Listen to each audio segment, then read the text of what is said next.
Meaning of hippo. Hippo. Hippo. Hippo. Hippo. Hippo is a common shorthand for hippopotamus, a large semi-aquatic mammal native to sub-Saharan Africa. The name comes from the ancient Greek words hippos meaning horse and potamus meaning river. Hippos are herbivores and spend most of their time submerged in water to keep cool, resurfacing only to breathe.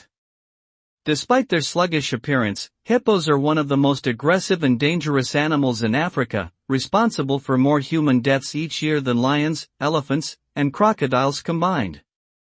Conservation efforts are underway to protect this vulnerable species from habitat loss and poaching.